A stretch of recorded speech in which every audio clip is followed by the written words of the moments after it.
আপনি কি কখনো অনুভব করেছেন আপনার অন্ধকার ঘরে আপনি একাকী নয়, কেউ একজন আপনার ঠিক ঘরের উপর নিঃশ্বাসের ফেলছে, কিন্তু পেছনে তাকালেই কাউকে দেখছেন না। আজ আমি আপনাদের এমন এক গ্রামের গল্প শোনাবো যেখানে রাত বাড়ার সাথে সাথে ছায়ারা কথা বলতে শুরু করে।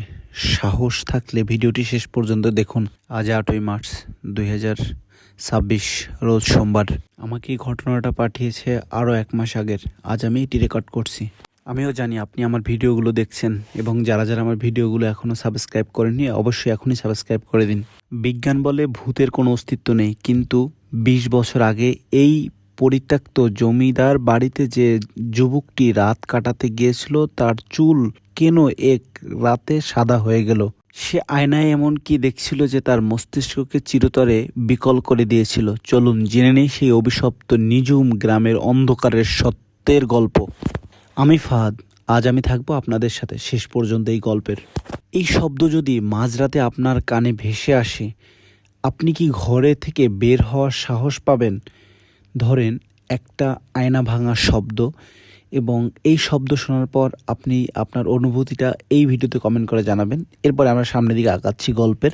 এই গ্রামের মানুষরা গত 1 দশক ধরে প্রতি অমাবস্যায় এই একই কান্নার আওয়াজ শুনতে পায়, এবং আওয়াজ শোনার পর আজ আমরা পর্দার আড়ালে থেকে সেই অশুভ শক্তির মুখোমুখি হতে যাচ্ছি। আপনি কি বিশ্বাস করেন কিছু শব্দ মানুষকে পাগল করে দিতে পারে? এই পরিত্যক্ত গ্রামের ডায়েরিতে এমন একটা লাইন লেখা আছে যা পড়ার পর থেকে আমি আর শান্তিতে ঘুমাতে পারছি না। পুরুষ কিপটা 71 সাজি না, এই 7টি অক্ষরের রহস্য ভেদ করলে আজ আমি এই অভিশপ্ত জমিদার বাড়িতে রাত কাটাবো। আমার সাথে কি ঘটতে যাচ্ছে তা দেখার জন্য প্রস্তুত থাকুন। এক সময় সমৃদ্ধ ছিল, কিন্তু 1971 সালের সেই এক অন্ধকার রাতের পর সব বদলে যায়। স্থানীয়রা বলে গ্রামের জমিদার বাড়িটির মেয়ে সাজিনা নিখোঁজ হওয়ার পর সেখান থেকে অশুভ ছায়ার আনাগোনা শুরু হয়। আজও রাতে এই বাড়ি থেকে নূপুরের শব্দ শোনা যায়। রিয়াদ নিখোঁজ হওয়ার খবরটা খুব দ্রুত পুরো গ্রাম ছড়িয়ে পড়ল। গ্রামের মানুষের সকালে দল বেঁধে সেই পুরনো স্কুলের সামনে গেল। স্কুলের ভেতরে ঢুকে তারা শুধু একটা জিনিস পেল, কিন্তু আশ্চর্যের বিষয় হলো টর্চটা মাটিতে পড়ে ছিল না। এটা ছিল একটা পুরনো বেঞ্চের উপর, যেন কেউ যত্নে রেখে দিয়েছে। শুধু তার নিথর দেহটা মাটিতে পড়ে আছে। লোকজনের মধ্যে ভয় ছড়িয়ে পড়ল। গ্রামের এক বৃদ্ধ বললেন, আমি তো বলছিলাম রাতের পরে এই স্কুলে যাওয়া ঠিক হবে না। কিন্তু গ্রামের কয়েকজন সাহসী যুবক ঠিক করলো রিয়াদকে খুঁজতেই হবে। সেদিন রাতেই তারা 4 জন মিলে আবার স্কুলে যাওয়ার সিদ্ধান্ত নিল। 4 জনের যুবক টর্চ নিয়ে স্কুলের ভেতরে ঢুকলো। ভেতরে ঢুকতেই তারা একটা অদ্ভুত জিনিস লক্ষ্য করলো। করিডোরের ধুলোয় ছোট ছোট পায়ের ছাপ, যেন আরেকগুলো বাচ্চা একসাথে হেঁটে গেছে। কিন্তু এই স্কুল তো 20 বছর ধরে বন্ধ। তারা ধীরে ধীরে সেই পায়ের ছাপ অনুসরণ করতে লাগলো। পায়ের ছাপগুলো গিয়ে থামলো একটা ক্লাসরুমের সামনে। দরজা বন্ধ ছিল। একজন ধীরে ধীরে দরজাটা খুললো। দরজা খোলার সাথে সাথে ঠান্ডা বাতাসের ঝাপটা বেরিয়ে এলো। ভেতরে টর্চের আলো ফেলতেই তারা অবাক হয়ে গেল। পুরোনো বেঞ্চগুলো ঠিকভাবে সাজানো, যেন কেউ একে ক্লাসে নেওয়ার জন্য প্রস্তুতি নিচ্ছে।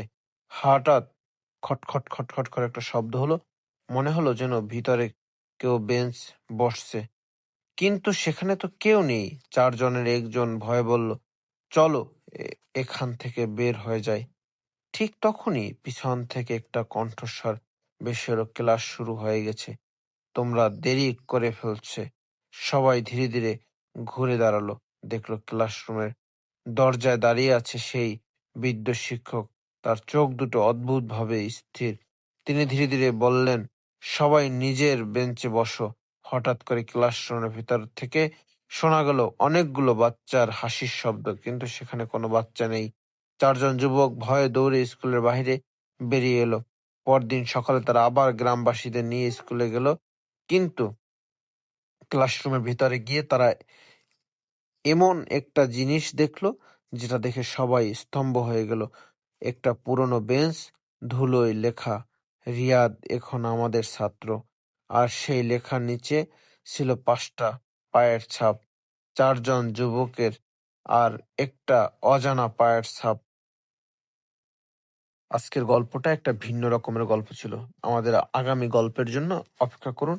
আর আমাদের চ্যানেলটি যদি সাবস্ক্রাইব না করে থাকেন, অবশ্যই সাবস্ক্রাইব করে দিবেন এখনই। আমাদের এপিসোডের এই গল্পতে আমরা সবসময় বলে দেই, আপনার সাথে যদি এমন কোনো ঘটনা থাকে যেটা আপনি শেয়ার করতে চান, অবশ্যই আমাদের কমেন্ট করে আমাদের জিমেইলে নক করবেন, এবং না হলে আমাদের দেওয়া নাম্বারে আপনি যোগাযোগ করতে পারেন, বা আমাদের কমেন্টে বললে আমরা আপনাদের সাথে যোগাযোগ করার চেষ্টা করব।